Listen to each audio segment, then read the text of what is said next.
Today's guest is Ritu LeBouef. Ritu is one of the featured authors of the book We Touched Heaven, and she's a native of India who has had a lifetime of spiritually transformative experiences, which we will talk about today. Ritu, thank you so much for joining me, and welcome.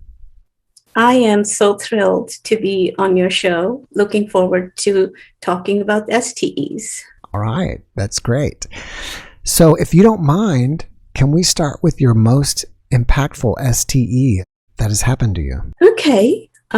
So as you mentioned, I've had many STEs, but the most impactful one that literally changed my life 180 degrees was the one that happened in Dallas. And this was late 1997, early 1998. And this was my time period when I had always been searching for answers like, who am I and why am I here? Why is anybody here? And is it everything random? And is there any meaning to what we go through in our lives? And how does this all connect? So in that pursuit, one of these days I had an amazing dream, and it had all kinds of circles. It's hard to explain. I would be able to draw it. But when I woke up, I thought it had the perfect answer to all the questions I had been asking, but I didn't know how to interpret it. And so I was searching for the answer for that dream. And in that process, I eventually started joining some meditation groups to see if somehow some blazing insight can come. Hey, dream came, so maybe another insight can come to me. And this was one of the metaphysical bookstores in the outskirts of Dallas. At that time, it was about 40 minutes drive from my house. There was streets and highway driving. And I was there for my meditation gathering. So we were in the back room. And since it was a bookstore, my interest was, maybe there is some book and they're metaphysical books. Somewhere there's a picture, there's an explanation. And I sat for meditation along with others, and I went into it so deep that I didn't realize that everybody had left already. But the shop owner was kind enough to not disturb me, and she just let me sit there. And when I came out of it, I looked at the watch, and it was about 9 o'clock. Store was supposed to close. So I decided, well, it's kind of too late. I don't want to bother the shopkeeper to inquire anything. And I felt disappointed because during meditation, I didn't get any sparks and any blazing lights or insights that came. But I was feeling very, very peaceful and very, very calm.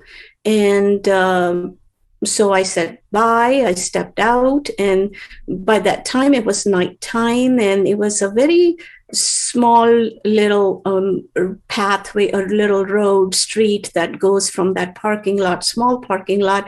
There were only 2 cars in there, my car and shopkeeper's car, and was pretty much just nobody else around.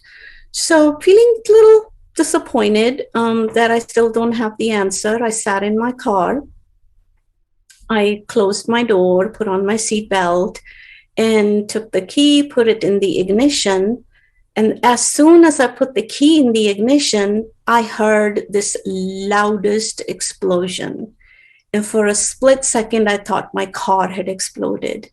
But what had happened is that next instance, I was 360 degrees. I was in this complete awareness state. I was experiencing this love that I had never experienced before. This love was purer than pure. This love was not something that you would say that there was something, and that it possessed love, or it expressed love. It was love itself. The very essence of what I was experiencing was love itself. And it was overflowing, kind of like when you take a piece of cloth and you dip it in water and it's saturated with water and you hang it up and it's just dripping water. The love was just dripping. It was just beyond imagination. That kind of love, and it was dripping, and it looked like it was just love drops. Love was just dropping from the love itself, and it was manifesting into form. So each blade of grass, each tree, each drop of water, anything that is manifested form was those love drops that were dropping. And I noticed that I had been bawling, I had been crying, and I would want to explain it, like really want to try to convey that love was not like a jelly-filled donut, like there is something and then you fill it with jelly, and it was something and you filled it with love. It was just pure love. The essence of it was pure love. And then I next was like, I felt like a little jerk, like you in your standard shift car and you change the gear, the very slightest little jerk. And then I noticed that it's like my awareness, I'm not aware of my body, but my awareness went to front of me, kind of just like how your background is.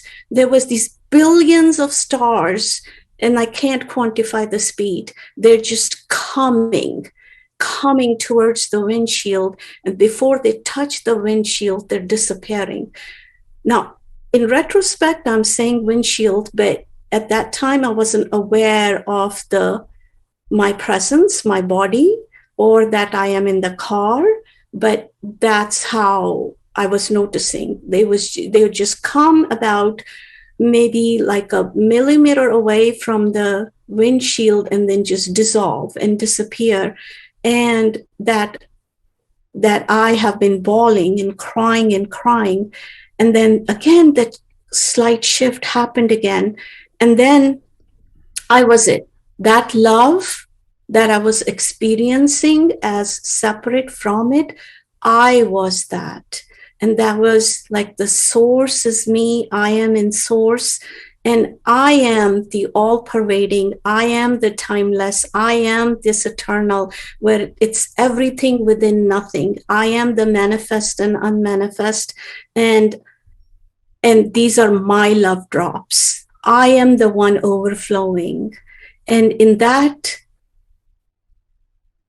state, that shift, that sudden jerk happened again, like that gear shift. And then it's like I became aware. So I call that macro me. And then I became aware of this mini me.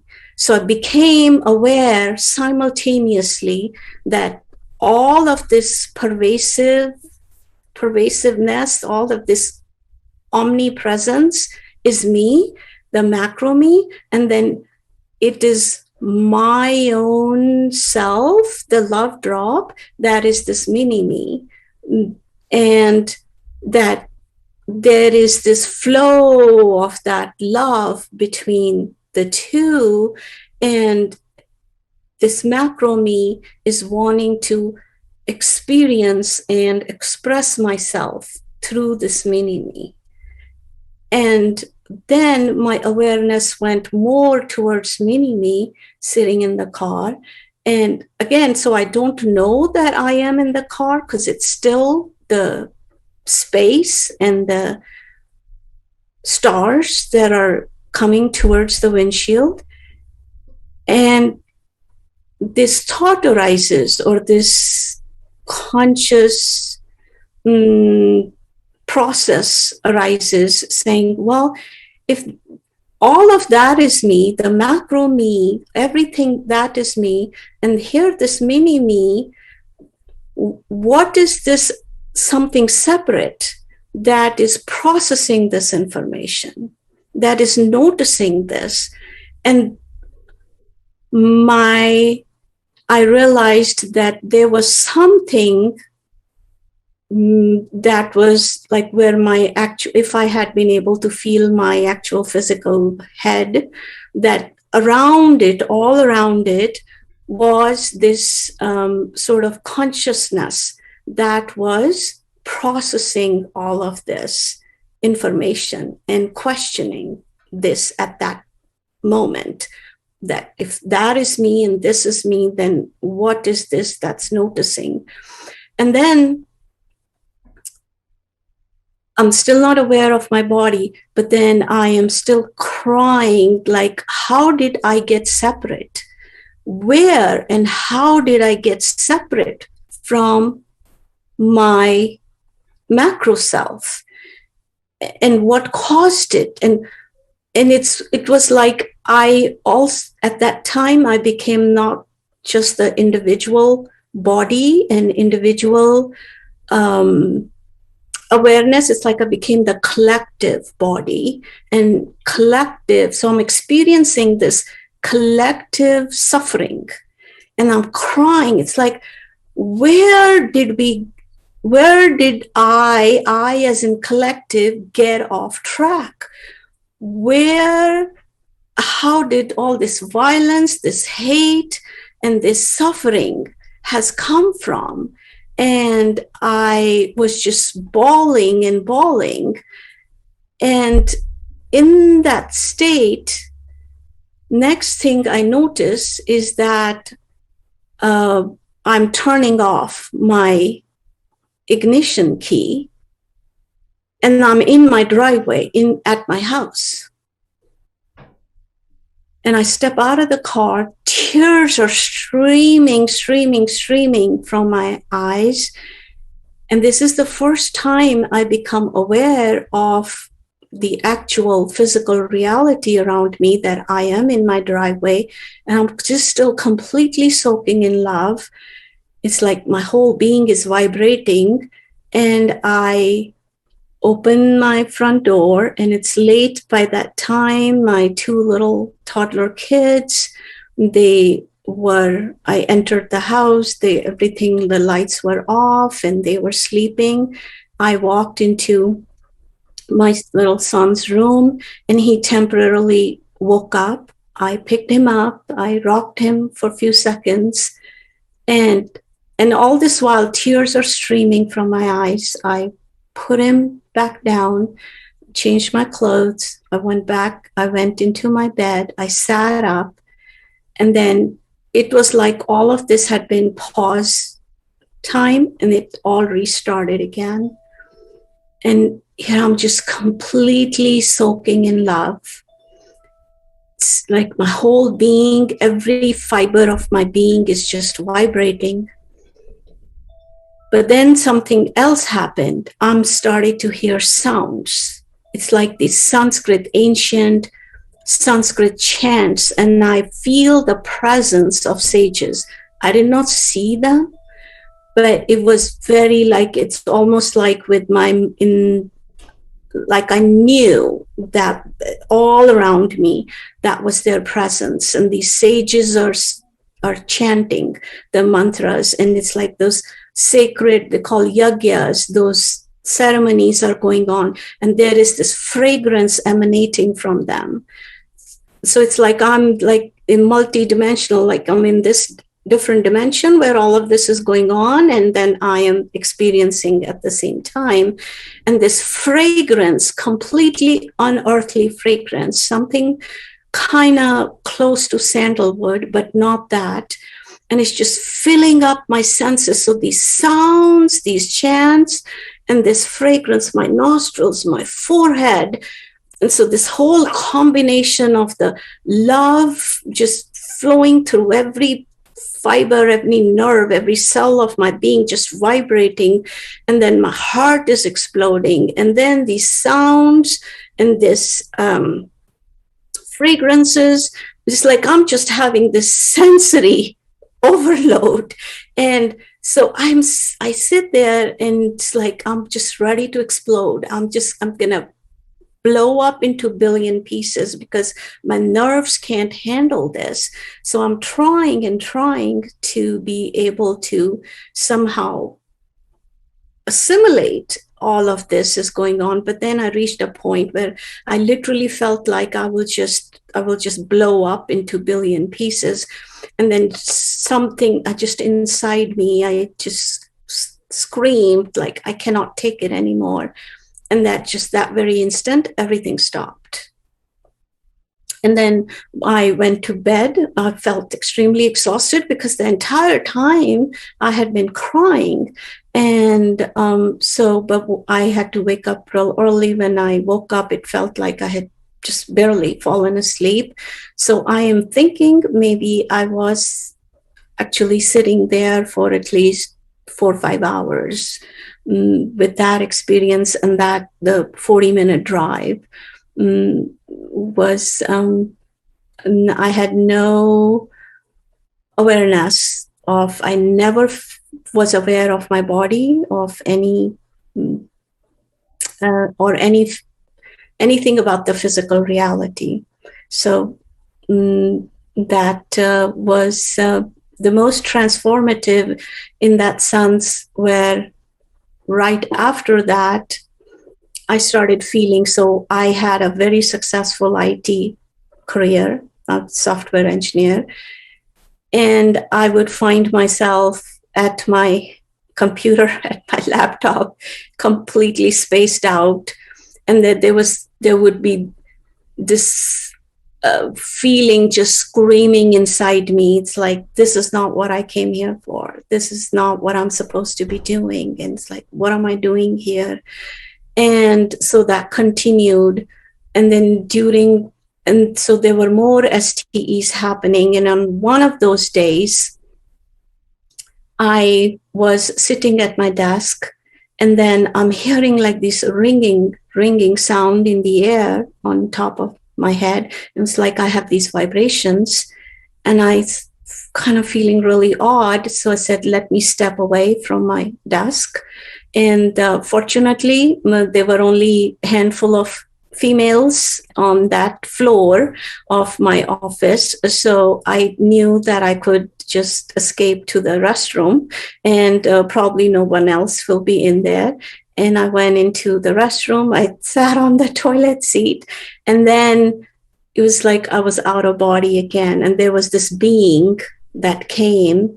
And now I don't have complete memory of what that being looked like, but the experience that I had, this being wanted to show me that everything that's happening is simultaneous, that all the lives are happening simultaneously. And I was curious, like, how is that possible? Because we are in linear time, and it's reincarnation, it's one life at a time.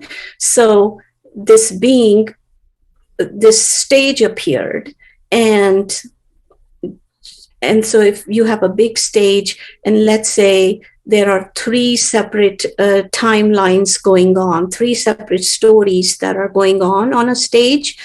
And then the the engineer that takes care of the light knows how to shift the light onto a certain part of the stage where the audience will only be aware of that particular scene, and the rest is in darkness, although it's right there, but you're not seeing that. So that was conveyed to me, that see how everything, there is no time. It is all simultaneous. It's where your attention is, that this is what you're seeing, because you are experiencing this lifetime, and this is where your mind is focused. So you are then aware of this lifetime, but everything else is happening simultaneously. So similarly, like these kind of experiences were happening. And so there was another one that I will add to it, that in my car, every time I would get in the car, my rear view mirror would be turned around. And for days, I could not figure it out. It's like, is there some screw loose in my rear view mirror? Or maybe I'm accidentally carrying my bag and accidentally hitting the rear view mirror, that it turns around. And it would keep happening. And then one time I stepped out of the car, barely just for maybe a minute to get something, got back in the car, and the rear view mirror was turned. And so it's like, this is bizarre. But something was, I just started laughing. I don't know how it tickled my funny bone. I was just cracking up. And it's like, well, this is a message. But it was maybe that something, the being inspired me. I don't know who was doing that. But when I reflected upon it, it's like, wow, this is happening to give me a message. And when I reflected upon it, the message I got from it, it's like, stop living your life through rear view mirror and move forward. So in other words, like the whole sense of urgency that I had, that I want to be like, what am I doing here? What am I doing in this role? I want to be able to find out what next I want to do is basically, so there was all of these different ways messages were coming to me. There were many more, but ultimately I then did leave my career, and then I started doing energy healing work. And so many miraculous healings have happened. And organically, while I was doing the energy healing work, I realized that people are how, when they are not living from the spiritual perspective, they are too much, they're not realizing that they are the spirit, that a lot of the suffering happens, a lot of disease happens. And so that if little by little, it became more necessary for me to start offering that guidance to people. And that's how my circle started growing bigger. And then people wanting me to write something. And so I started my website, and it's like, say something. So I started my YouTube videos, and so in that process, here I am today talking to you. All right. Well, thank you for sharing that with us. Yeah. It's interesting that you had an amazing drive home, because I've driven home many times and just daydreamed and wondered, how did I get here? But you take it to a whole nother level. Absolutely. Do you feel like when you did the meditation and everybody had left, do you feel like that was the catalyst that started your experience, even though you don't recall anything? I truly give the credit to the grace of my guru. So I believe that we try different ways, different methods, different techniques to reach that seek self-realization, but it's ultimately the grace. It's not the method or technique you are using. It is the grace that helps you progress. And so I've had my guru since I was 21 years old. Okay. And he's a complete enlightened master.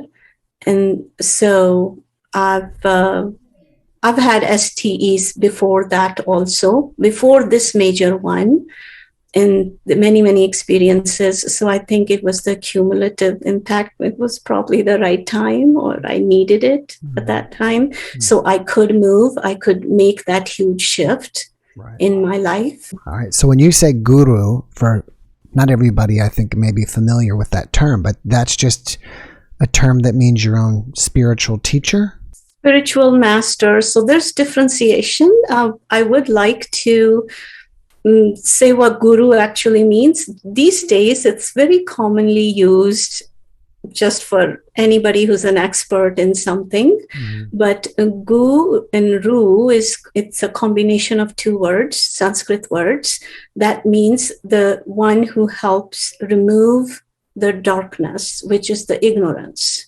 So the human ignorance of not remembering that we are the divine self.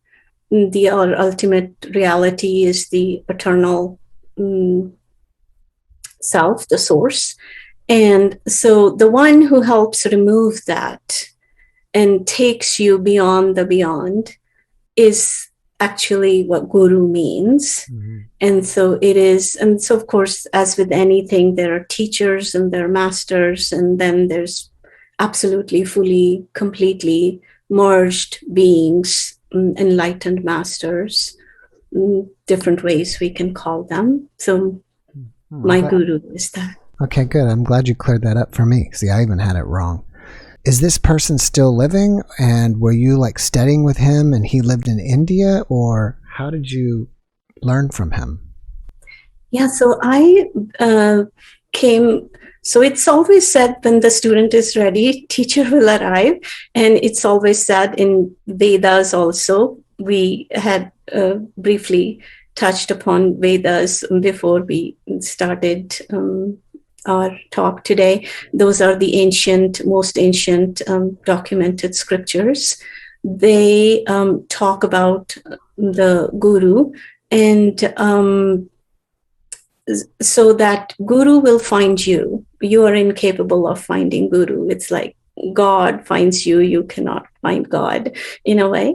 And although it may seem like the process is that you're hunting for guru, and so that's how I came across my family, happened to come to know about him and contacted him, and he visited our house.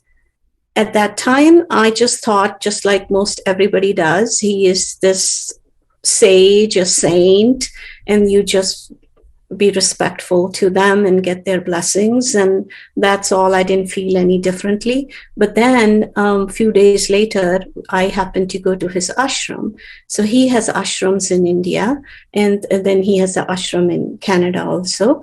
I went to his ashram in India, and that's where I experienced, I got to see miracles. But it wasn't the miracles that impressed me, but that I, for the first time, felt this pure love coming from him, something that I had up to that time had never, ever experienced in my life. And there's just this love that just unstainable, just that's something that's so pure that can't be stained, can't be, like you can't even touch it and stain it, like that kind of love emanating from him. And so that inspired me then to say, he is somebody I can ask a question. And so I asked him, is there really heaven and hell? Because we grow up hearing so much about it. And there's so much fear centered around the whole concept of, oh, we do this, you're going to heaven, do this, going to hell. So I wanted to clarify that. And I asked him, and so he just paused and looked at me for a couple of seconds and said, no, there is no physical heaven and hell. It's all your state of mind. And it's like, whoa, that blew me away. I had never expected that. And so then I asked some other question. I don't remember what I asked. And then he just simply looked at me. He says, you know, you have all the answers within you. Go and experience them for yourself. And then he initiated me, which some of the ancient masters that follow the ancient traditions, their method of initiation is that they will give you a guru mantra, a mantra to chant. and it is specifically for you. That mantra could make sense, could be nonsense sounds, but it is infused with that divine energy that is somehow, it's like a custom built medicine for your spiritual progress. And but I had no clue. I got no set of instructions what to do with it, so I didn't really do anything with it. It was much later. But then I was here in United States, and I I had a couple of his discourses, and then I had one book that he has written about nature of mind. And that's about it. I was pretty much I wanted to go to the very depths of it and understand what he was saying, and just kind of figuring things out on my own. And then some of the experiences started happening, and I started connecting more and more with my intuition. So I did not get any specific set of instructions, but my seeking was so intense, and my seeking was just so strong, that when he said that all the answers are within you, and then when he said there is no physical heaven and hell, it's your state of mind, then it became my absolute passion to understand. Then, okay, then that means we have to understand our mind. What is mind? And because it is the state of mind that experiences the linear time and the suffering and the like it is hell or heaven. And so just kind of just trying a little bit of meditation on my own and things like that. So I had many experiences, and one of those was that one day just suddenly I just experienced, like I was in pure bliss, like complete love. Now, at this time, other than the book that I had no exposure, because I grew up in a very intellectual environment, and that had no other reference to religion or spirituality, really. So I did not have any preconceived expectations or understanding about anything related to spirituality. I mean, I didn't even know what guru means. At that time, I didn't know. And I was just seeking. And so it was almost 40 days. I was in pure bliss. I didn't need to sleep. I didn't feel tired. I did not feel hunger. I did not feel thirst.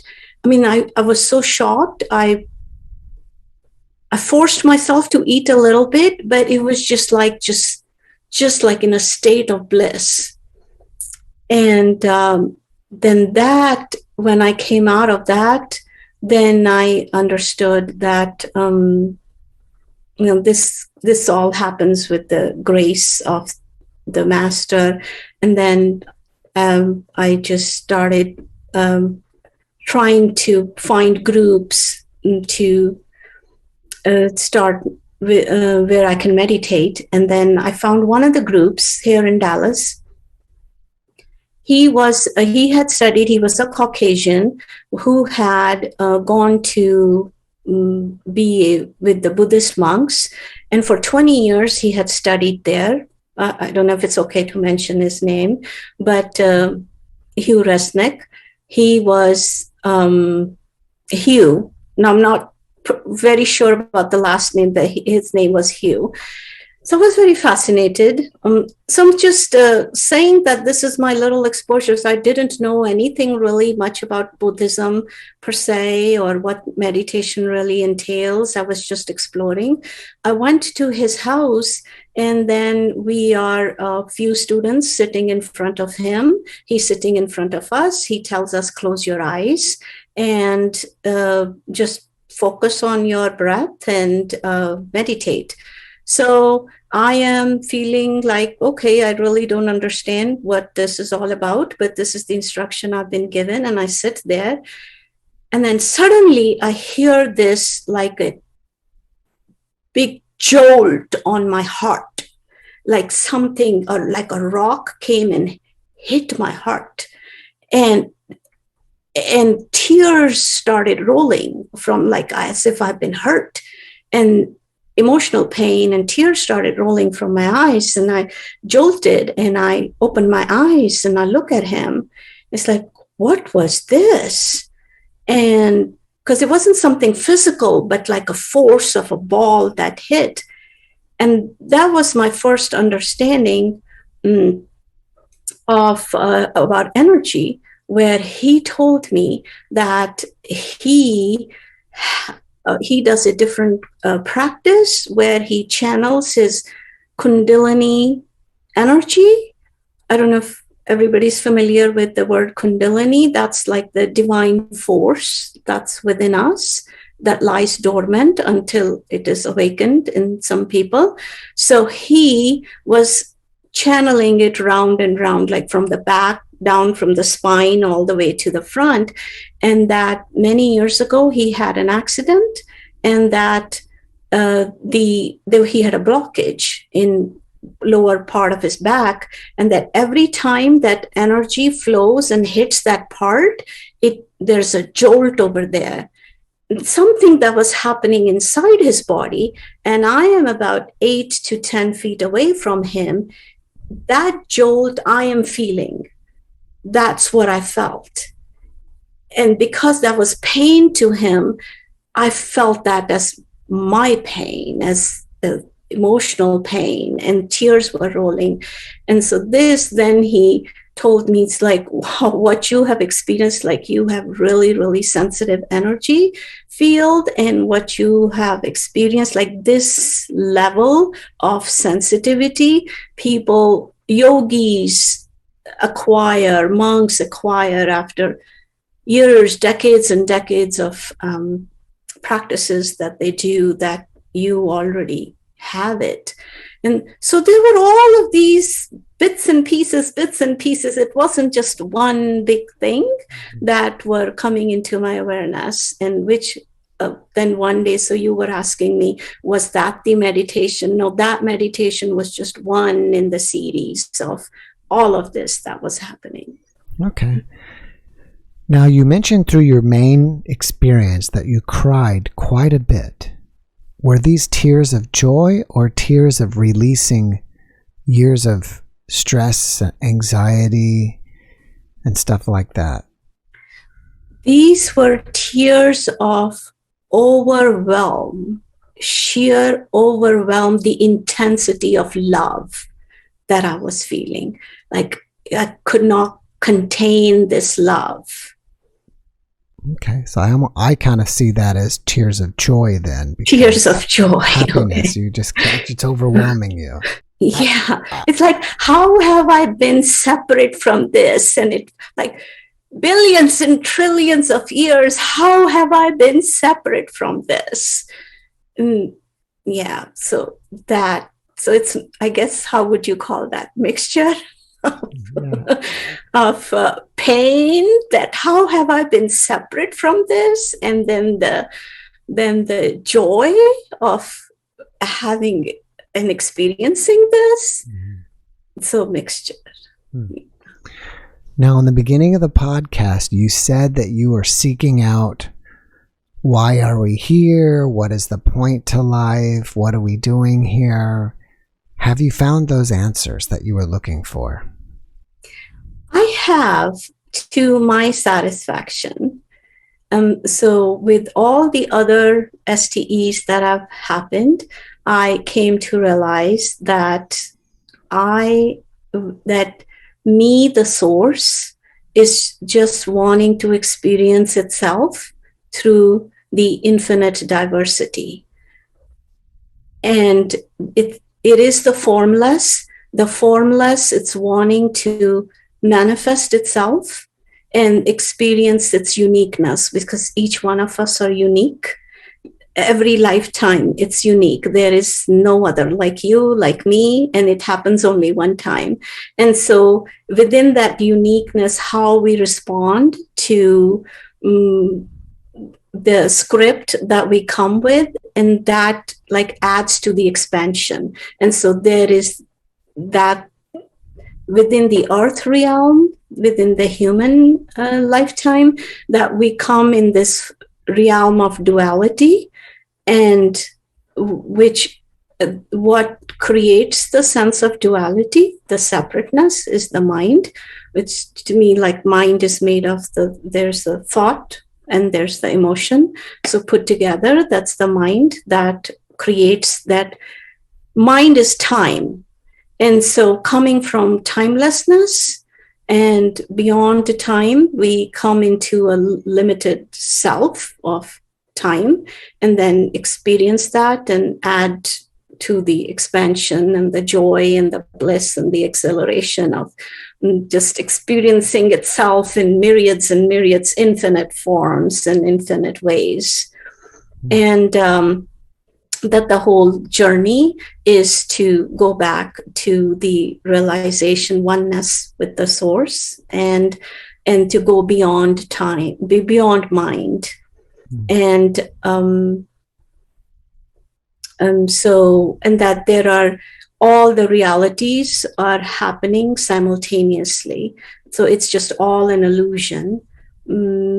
So it's really just all illusion, that there is really no different space. There are different dimensions, different realities, and they're all happening simultaneously. So I experienced myself in 5 different realities, and each one and as its individual experiencer and an observer and an experiencer of the rest. So it's 360 degrees. It's all everything is simultaneous, but that it's just split into little parts to just experience the joy and the bliss of having gone through that journey and then marching back into oneness. You mentioned in your experience that you heard, I think, chanting in Sanskrit. Have you had any other STEs that you saw symbols of Indian spirituality? Yes. So because my guru, one of the questions I want to answer for you had asked, is my guru still in body? No, in 2013, he left his body, but we, the devotees, his disciples, many of them are experiencing him just as he was in body. There are many of them who see him in dreams or actually talk to him. And even when he was in body, he would be simultaneously at different places, doing different things all over the globe. So it's no different. So for us, I understood his body to be just a hologram, that he was omnipresent even when he was in that presenting that illusion of a body. So he is very much here as he was. So the other question, coming back to what you said, so he was a complete yogi. We call him Yogi Raj 1008. We give him that title of 1008, that he was the perfected yogi. All the powers that can possibly be had that are within the capacity, potentiality, he had them. And so because I assume, because he was this perfected yogi, so he had perfect command on the Kundalini Shakti, which is that divine Shakti, the power that is dormant within us. So me as his disciple, I got to experience that got awakened during my meditations.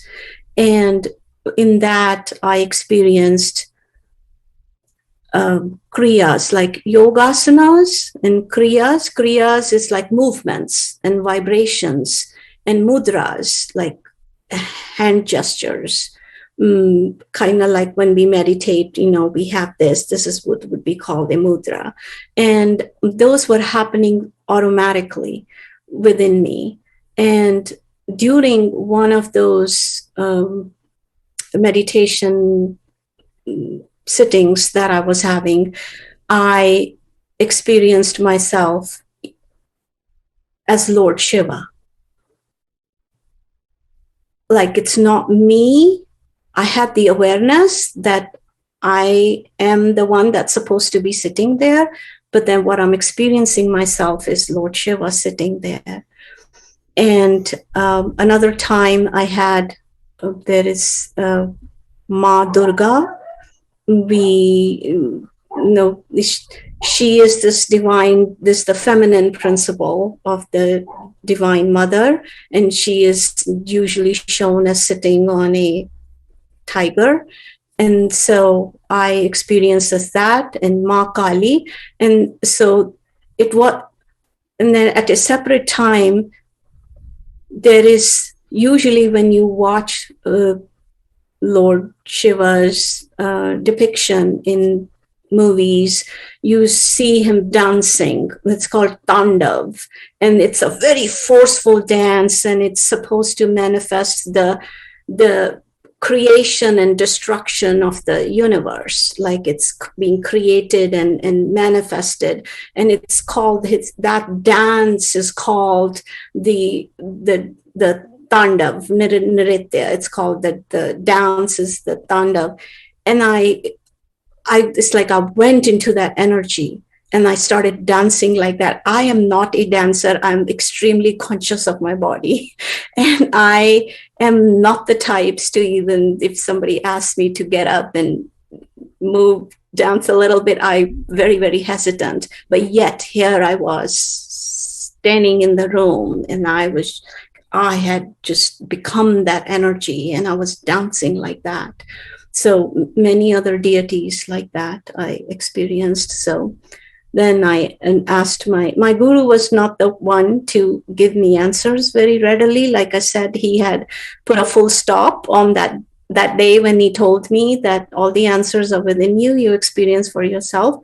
So, but during that process, just tiny little bit at a time, he would give me little snippets of answers, but not too much. And when I asked him about this is how it's being, I feel like a manifest, like this is who I am. So he said that these are all your own forms of your own soul. This is these, because everything is within source. And so all these forms are within source. So these are just forms that are manifesting. And so that's within you. That's part of you. And so many answers like that brought clarity. And then eventually I kept meditating. And then one day, suddenly, I felt a complete disconnect, where I felt, even though I had that I am experience many years ago, but it hadn't really completely assimilated inside me.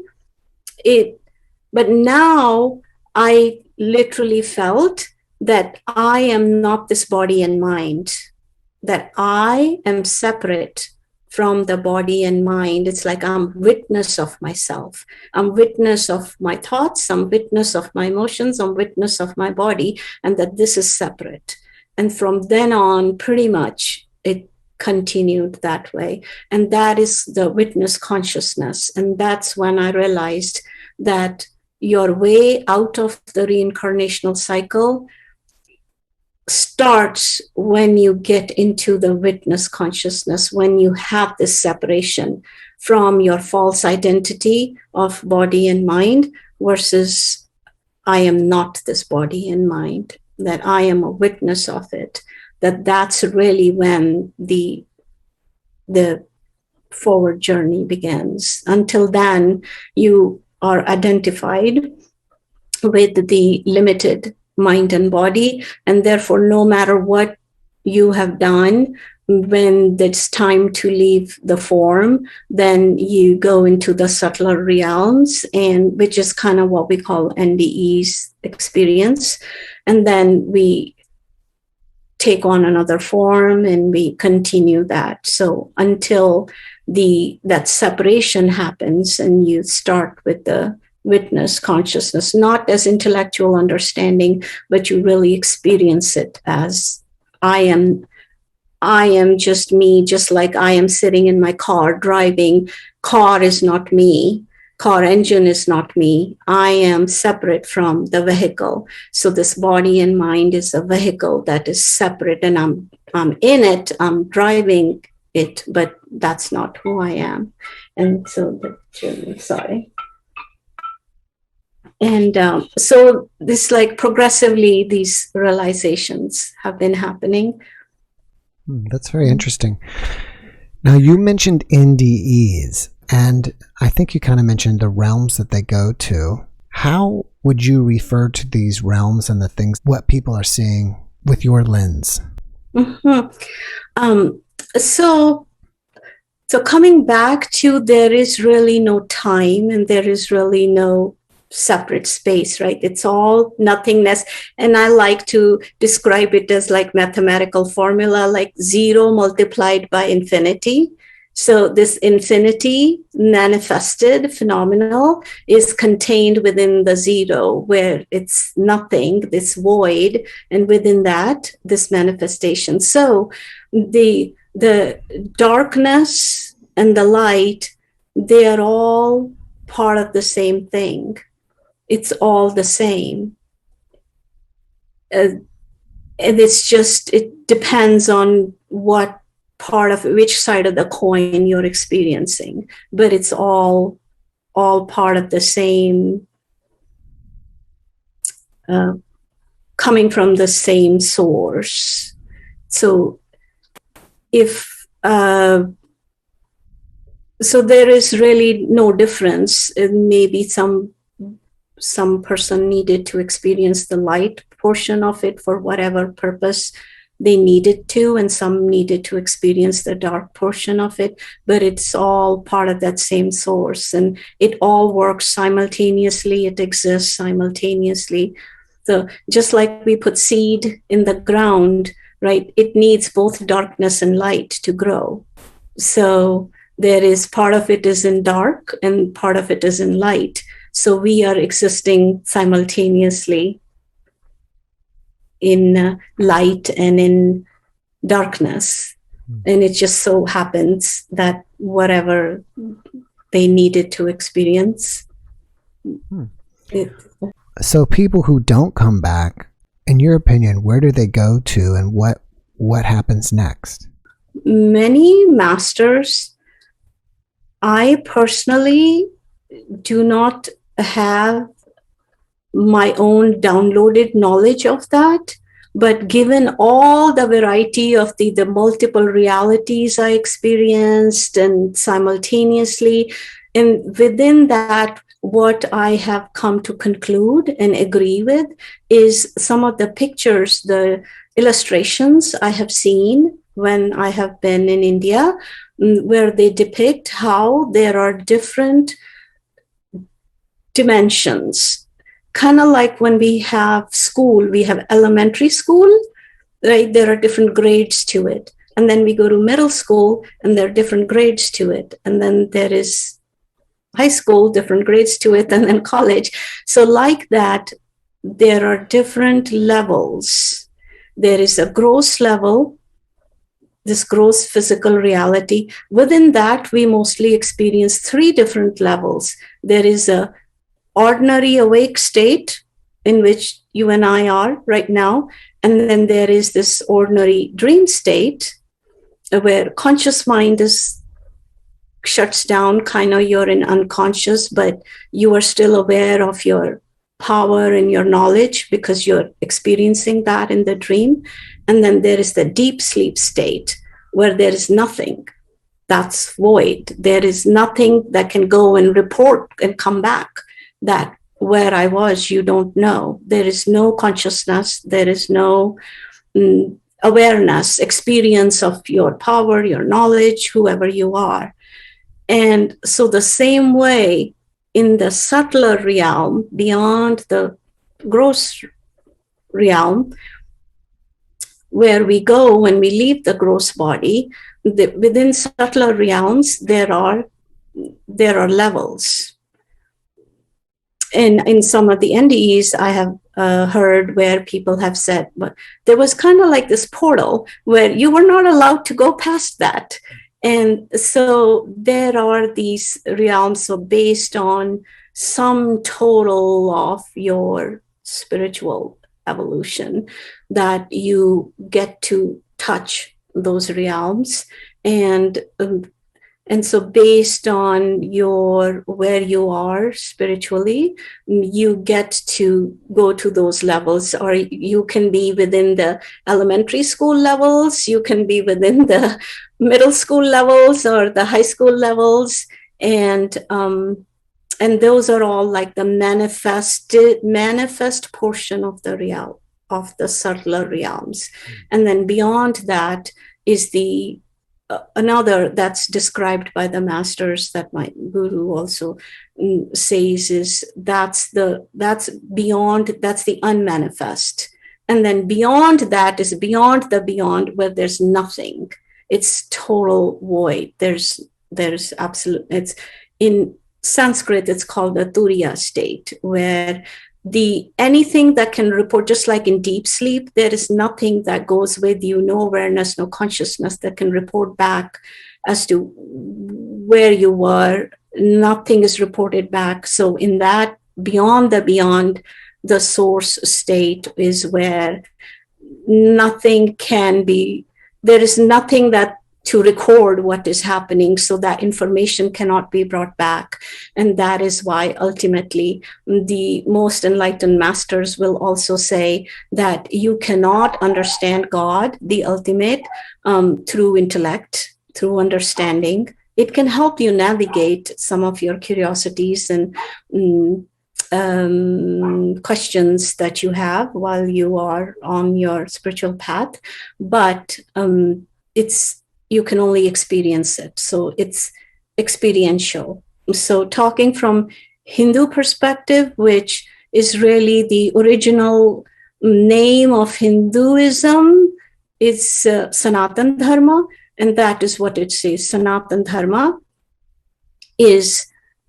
it means the eternal truth, eternal universal truth. And so Hinduism is popularly considered as a religion. It's not a religion. It is, the origin of it is Sanatana Dharma, and therefore it is not composed of any ideologies. It is the divine order. It is just you discovering, going back to your eternal truth, seeking your eternal truth. And so, it is each person's own experience. So it's completely experience-based, and because each person is unique, so therefore there can be as many unique methods, and therefore within Sanatana Dharma, there is no one book, no one prophet, no one method. So as many people, there are as many methods, and so therefore there's a complete respect of each person's way, their journey back to merging with the oneness, with the source. And therefore inherent in it is complete peace and complete respect for each person, way, their path and their journey. And so there is no concept of conversion, but there's nothing to convert to, because there is no one way. And it's totally respected, whichever way feels right to you and whichever way you connect to. So according to that, you connect to a certain guru, or guru will choose you. Some person who has now become an enlightened master, they will then, if they choose you as their disciple, then in a way they take your complete responsibility. You not as a human being, but as your journey from the human consciousness to merging into the divine. And they take that however many lifetimes it takes you, or whatever multiple realities, wherever you're floating around, wherever they are then guiding it, whether they are there in body or not. I'm going to switch gears on you. You mentioned earlier that you have a YouTube channel and a website. So what are the name of those? So it's Spiritual Root. Spiritual, it's all one word, Spiritual, ROUTE. And I have been blogging. I've written some of my insights, some of my experiences, some of the miracle stories in my blogs. I am currently in the process of completely redesigning it. So pretty soon, everybody can see a whole new, much better, fancier version. And I have YouTube channel, which is Spiritual Root. And on that, I found it very important to talk about my guru. So I started off with a whole lot of videos about my guru and the miracles that he performed. And it's not so much talking about miracles. It's not so much to talk about him, but to show that masters are here to show us the way back to our own divine truth, and that they are showing us that if I can perform these miracles and if I have this potential, then you have it too. And so to awaken us to our divine truth. And therefore, if that helps people, like, this is all possible. This is possible. It's all, that potential is within me. So I have them in Hindi because a lot of my audience speaks Hindi. So I have Hindi and English, and then I have started to make videos about my experiences and what insights that I can give. And so that's a YouTube channel. I have Facebook page also, which is Spiritual Root. And then my I am experience, I'm a featured author, you already mentioned in the beginning. Claudia Edge wrote this book, We Touched Heaven, and it's launching on Amazon on May 31st. It is an absolutely beautiful way, the stories from all over the world, people who don't know each other and who have completely different backgrounds, different nationalities. They have been featured in this book. I am one of them. And this is so beautiful resource for everybody. And I feel like anybody who fears death, anybody who grieves over their loved one might have passed away, anybody who's curious as to what happens after on what is beyond our physical reality, then this book is, I believe, going to be an answer for everybody. And Dr. Raymond Moody, in fact, wrote a review for this book. He said it's terrific, so we can count that it is terrific. And it's launching on May 31st on Amazon, so everybody can get a copy that day. It'll be available. That's great. Now, you mentioned you're working on a book. How soon will that be completed? Yes. So I have taken time off from all the healing work I had been doing, the energy healing work I do, and I am now focusing on my book. So hopefully soon. I have my first draft. I just need to edit it and get it out there. So pretty soon we'll be talking about that book also. All right, Ritu, before we finish, do you have one last message that you would like to share with the audience? I will say that each and every person is the source, is part of the source. Source is inside you. There is nothing you could have done, that you could do, that ever takes away from the love, the unconditional love that is pouring on you. And if you feel at any point like you are alone, that is, just know that keep working, keep trying to find answers and keep trying. Meditation is one of the most powerful techniques. Even if it's 2 minutes or 5 minutes, take that time and connect to the power that's within you, and you will receive the answers, and you are never alone. And do not give up on your life. I'm especially been very disturbed I get disturbed by people who commit suicide.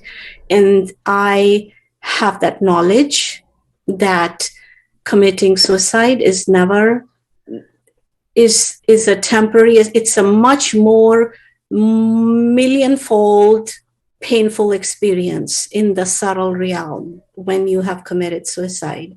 And then you have to come back into the form, and you have to then go through a life script that could be even harder than where you thought you were escaping from.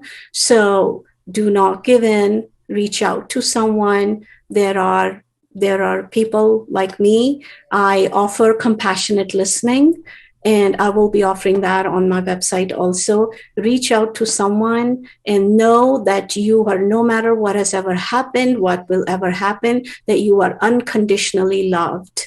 And keep that in your heart and keep that reminder. Thank you for that message, Ritu. And thank you for being my guest.